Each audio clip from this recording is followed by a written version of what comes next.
Hi, this is James of Mega Life 21, the hardest hitting internet talk radio station on the planet.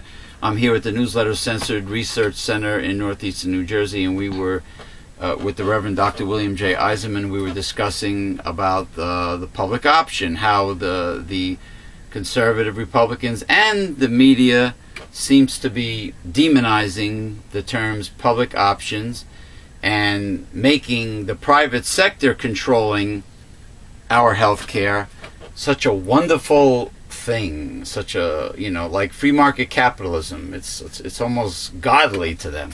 And in reality, the private sector doesn't give and doesn't help the poor and the middle class. They only take from, the getaway of life. That's the private sector. And you were telling me about the public option also translates into government takeover departments and programs. And a public option, they feel, the insurance companies feel, they will not be able to compete with, because the government doesn't have to make a profit.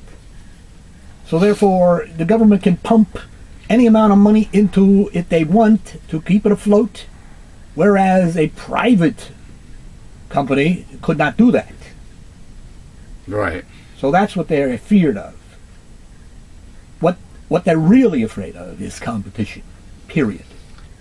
Okay? You know how many poor conservatives, I call them poor conservatives because there's a lot of idiots out there that don't even have a pot to piss in, and they're Republicans. They will never be in a high income tax bracket. Not in their life. Not in their wildest dreams will they ever qualify to be an elitist.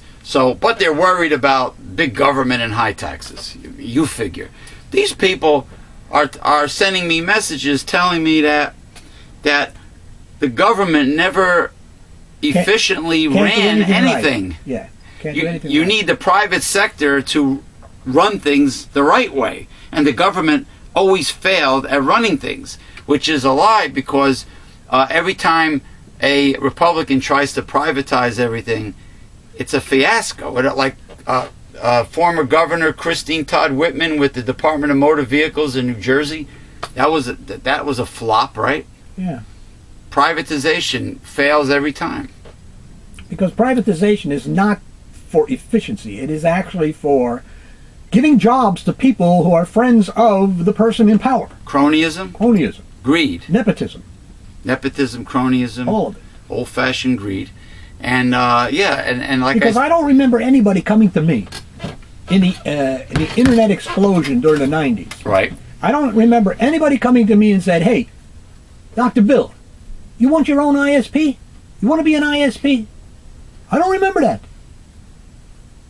Yeah, look, you got all the Earthlink, you got AT&T, you got Verizon, you got all these people who are ISPs.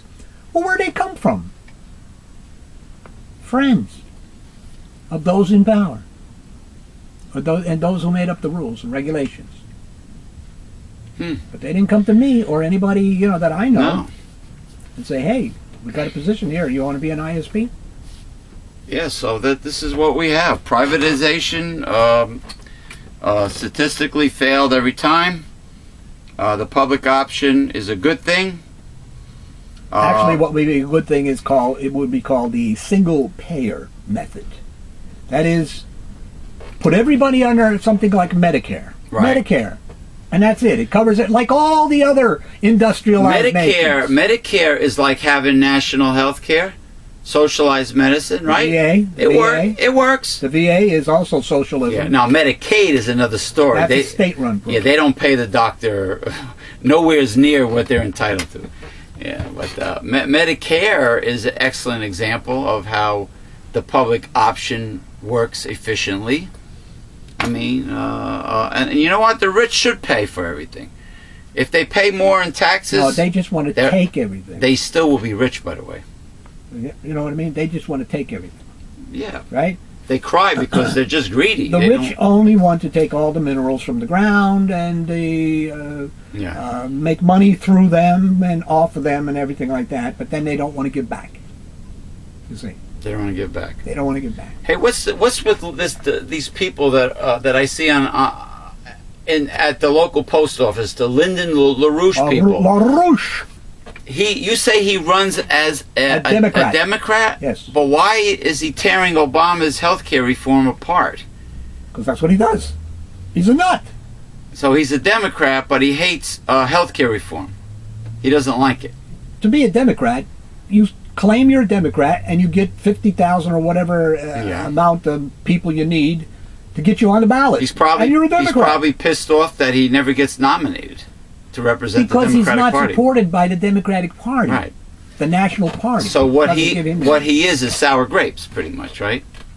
I guess so. He's been running like that for years. So, I mean, what the people that don't want health care reform with a public option, what is your answer to taking care of all the people that are uninsured in the United States, whether they be middle class or poor? What is your answer? What is your answer? You saw the Republicans come out with their answer, their bill, didn't you? There was nothing in it. There's nothing. You mean like Sarah Palin's skull? Nothing in it. Hey, that skull, my dear friend, is making a lot of money on her book. Yeah, Sarah Palin. My daughter. Yeah, just say no to sex. Celibacy. Yeah, right. Right. Just like a Catholic priest. Just say no to sex. Not realistic. Anyway, she's an idiot. She just rambles on and on and on. I mean, like a little Yorkshire Terrier. That's what she reminds me of. You know, hey, better for Obama if she represents the Republicans in 2012. That's all I got to say. But they have no answer. They're reactionary. They have no answer. They've had all these years to put something forward. They never had. They owned the Congress under Bill Clinton. Yeah. Under Bush, 6 years. Right. Did they put anything out there? No. Now, a lot of times, Democrats ruin it for the party. I'll give you an example. The governor that got beaten by Christie, is her name Christie? Corzine. John Corzine, that was defeated in his re-election by, what's his first name? Christie. Chris Christie. Sounds like Kris Kringle, doesn't he? Kris Kringle. Well, he looks like Kris Kringle. He's so fat. He looks like a car dealer. He looks like a sleazy car dealer, to be honest with you.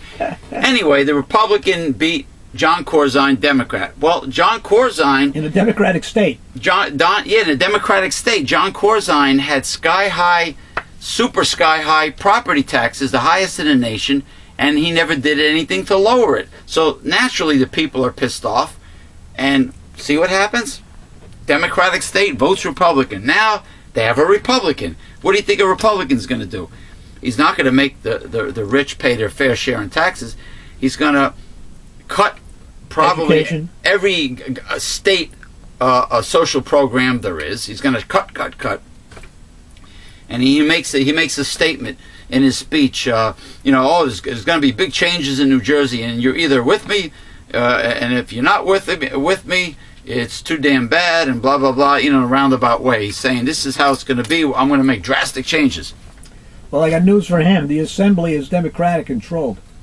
Oh, is it? So, you mean, yeah, unanimously? Like, completely? Well, good enough to vote, Good enough to veto whatever he wants to do? So, he's going to have to make some compromises. Compromises. Yeah. He's going to have to make some compromises. But for some reason, the Democrats in Washington are concerned about compromise because they want to suck the assholes of all the Republicans. Why? What is it with these Democrats about bipartisanship? The country did not vote for bipartisanship in November of 2008. No, they did not. They didn't. Under the Republicans, under Bush, they never voted on appropriations bills. They left the government without any money. Without any money. This is not how you govern. Bush, every time he had to get money for Iraq or Afghanistan, it was a resolution. They never put an appropriations bill through. No. They can't govern. They can only rule. Dictate. That's why you say a conservative never invents anything, never comes out. Nothing is based on proven scientific fact. Nothing. Like a Democrat, because like a liberal. They are traditionalists. They go with that which is, and that was before. They're not innovators. They're not progressive. No. Fanatics, right-wing fundamentalists. So, they're not interested in... Okay, thank you for joining us here, Newsletter Censored.